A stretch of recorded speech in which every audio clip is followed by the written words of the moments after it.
Good morning to all. I am Vanshika and welcome to my channel Study with Meenakshi. आज हम पढ़ेंगे history का part 4 और इसमें हमारा जो टॉपिक है वो होगा प्राचीन सत्ता, कि वहाँ के जो लोग थे, वहाँ की जो शासन व्यवस्था थी वो कैसी होती थी।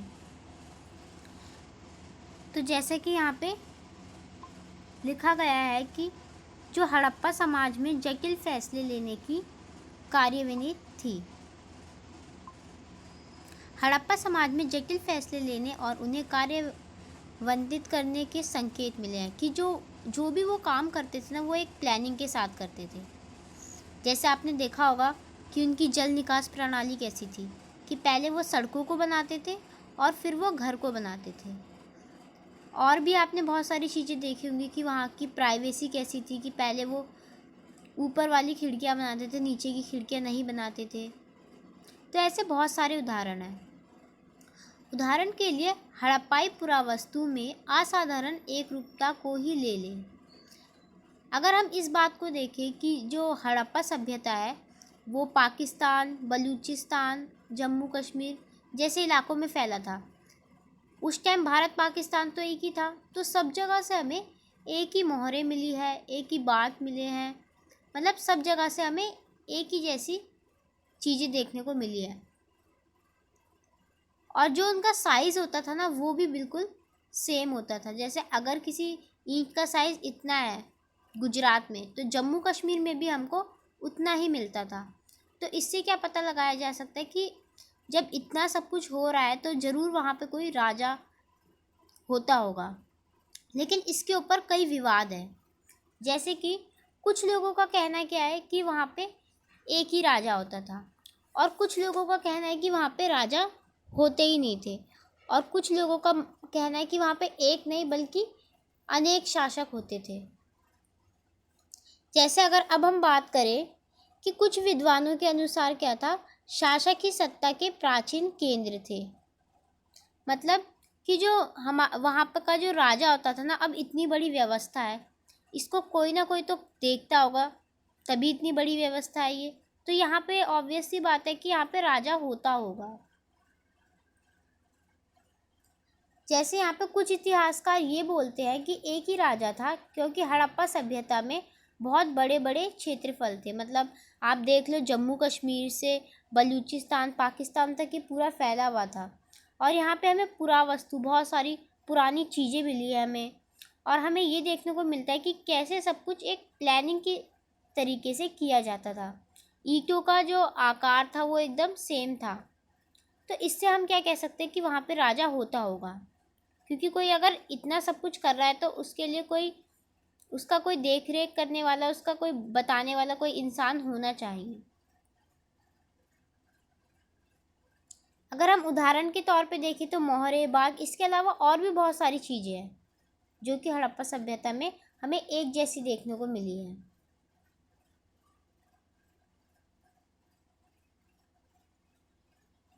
उसके बाद अब हम देखेंगे इस सभ्यता का अंत कैसे हुआ। कोई भी सभ्यता होती है तो उसका अंत एक ना एक दिन तो होता ही है। तो वैसे अब हम देखेंगे कि जो हड़प्पा हमारी जो सभ्यता थी उसका अंत कैसे हुआ। तो सबसे पहला कारण क्या है, बाढ़ का आ जाना।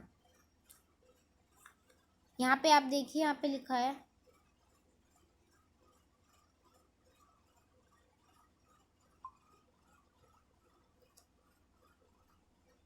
इस वाली लाइन को देखिए आप,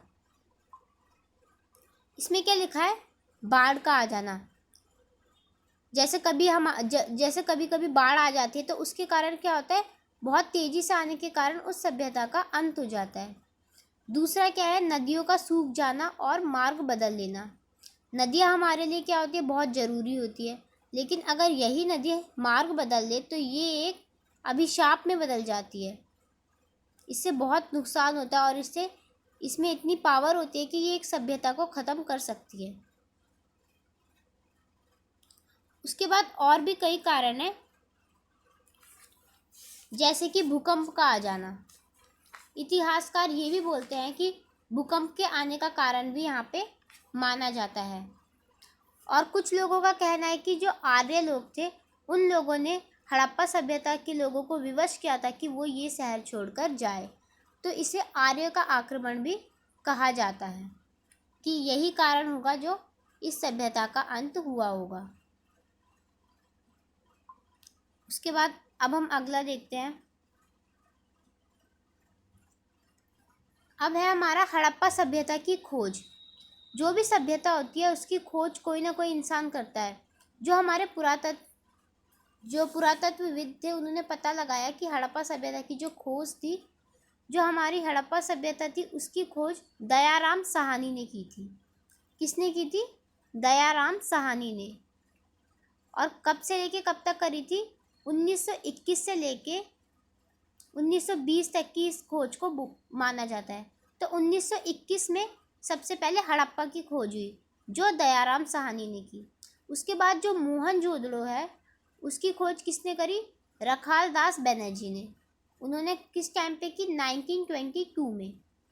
फिर उसके बाद जो इनके मेन हेड थे जॉन मार्शल, जिनके नेतृत्व में ये काम होता था, उसके बाद उन्होंने 1924 को ये ऑफिशियली अनाउंस कर दिया था, ये बता दिया था कि ऐसी कोई सभ्यता भी है।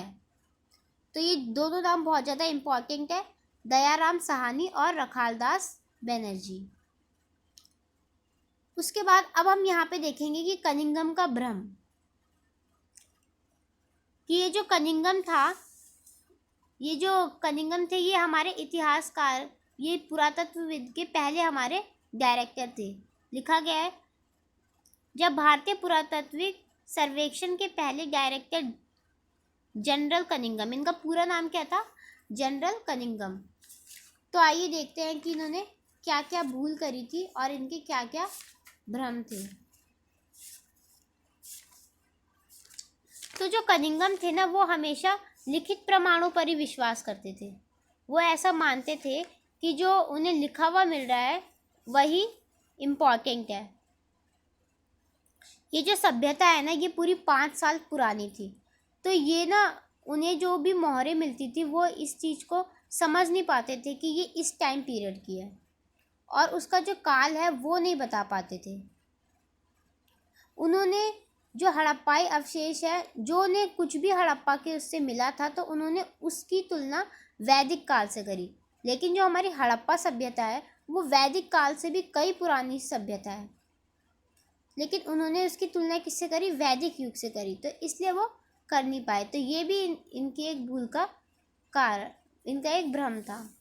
उसके बाद इनसे क्या क्या भूल हुई? मैंने आपको बताया कि ये केवल लिखित प्रमाणों पर ही विश्वास करते थे। जो भी इन्हें लिखा हुआ मिलता था केवल उन्हीं पे विश्वास करते थे। उसके बाद जो इस सभ्यता में जो चीन या बौद्ध यात्री यहाँ पे आए थे, उन्होंने इनके सबूत भी कनिंघम को बताए, लेकिन कनिंघम ने इसकी तुलना किससे करी? एक ऐसे काल से करी जो वो था ही नहीं। मतलब उन्होंने इसकी तुलना वैदिक काल से करी। उसके बाद वो ये सोचते थे कि खुदाई करवाने में वो अपना समय बर्बाद करना सोचते थे। वो सोचते थे कि अगर मैं खुदाई करवाऊंगा, इससे अच्छा तो कोई अगर मुझे लिखित प्रमाण मिल जाए तो ज़्यादा सही रहेगा। एक बार क्या हुआ था, एक बार अंग्रेज आए थे और अंग्रेज ने कनिंघम को एक हड़प्पा की मोहर भी दी, लेकिन वो उसे समझ नहीं पाए। वो उसे एक ऐसे समय से नहीं जोड़ पाए जिस समय की वो थी।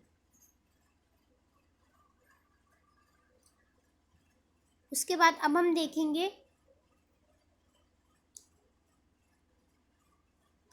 एक सेकेंड।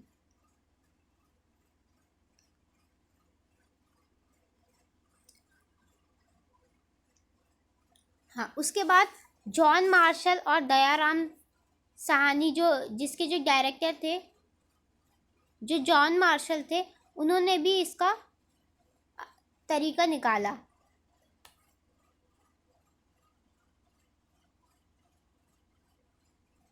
तो जॉन मार्शल कैसे खुदाई करते थे?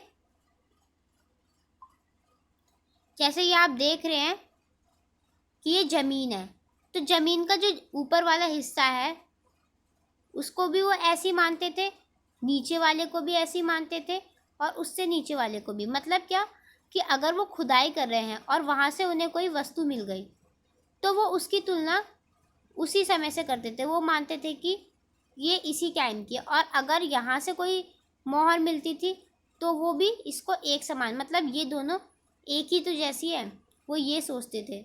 उसके बाद जो थर्ड लेवल पे जो हमें मिलती है मोहर, उसको भी, मतलब वो तीनों को एक समान मानते थे। वो कहते थे कि ये तीनों तो एक ही जैसी है, उनका मानना ये था। लेकिन धीरे धीरे करके क्या हुआ, उसके बाद एक हमारे REM व्हीलर आए करके, उन्होंने क्या करा, उन्होंने जो खुदाई करने का जो तरीका था वो बदला। कैसे बदला वो देखिए आप। उन्होंने क्या करा, वो जब खुदाई कराते थे ना, तो वो हॉरिजॉन्टल में करवाते थे। जैसे यहाँ पे पहले खोदा, यहाँ पे पहले खोदा। तो जैसे अगर हमें इस टाइम पे अगर कोई हमें मोहर मिलती है तो वो उसकी तुलना अलग टाइम से करते हैं, और अगर इस टाइम पे कोई मोहर मिलती है तो उसकी जो तुलना है वो अलग टाइम पीरियड से करते हैं। मतलब इनका कहने का मतलब क्या है कि जैसे समझ लीजिए हम अभी की बात करें, तो अगर हमें जो, क्या ये बात ज़रूरी है कि जो अभी पे जो व्यवस्था है वो उस टाइम पे भी चलती होगी? उस टाइम और अब के टाइम में कितना ज़्यादा अंतर है। अगर हम फ़ोन को ही देख लें, एजुकेशन को ही देख लें, तो बहुत ज़्यादा डेवलपमेंट हो गया है। तो समय के साथ साथ चीज़ें बदलती रहती है। इस बात को REM व्हीलर ने समझा।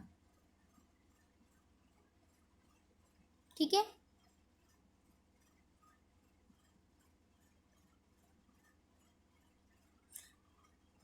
अब उसके बाद ये देखिए कि व्याख्या में क्या क्या समस्या आई हमें। इसमें लोगों का क्या क्या कहना था। पुरातत्व व्याख्या की समस्याएं सबसे अधिक धार्मिक, कैसे वो भगवान इन सब लोगों को मानते थे, इसमें ज़्यादा हमें समस्या देखने को मिलती है। इसमें देखिए आपको यहाँ पे एक मूर्ति दिख रही होगी जिसमें एक औरत है, उन्होंने बहुत सारे आभूषण पहन रखे हैं। इसे क्या बोला गया, इसे मातृ देवी की संज्ञा दी गई है। उसके बाद आपने यहाँ पे भी देखा होगा, जैसे कि ये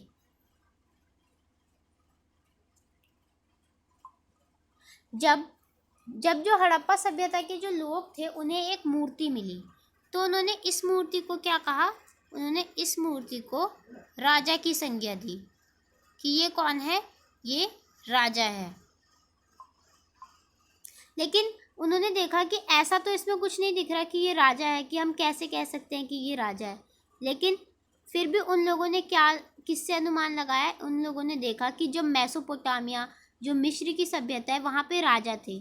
और जो हमने देखा था जो सुदूर क्षेत्र होते थे, हम वहाँ से व्यापार करते थे, तो वो ऐसा अनुमान लगाते हैं कि यहाँ पे भी राजा होते होंगे। तो जो आज का हमारा टॉपिक है वो यही ख़त्म होता है। अगर आपको मेरा चैनल पसंद आए तो मेरे चैनल को लाइक कीजिए, सब्सक्राइब कीजिए और मेरी वीडियो को शेयर कीजिए। धन्यवाद।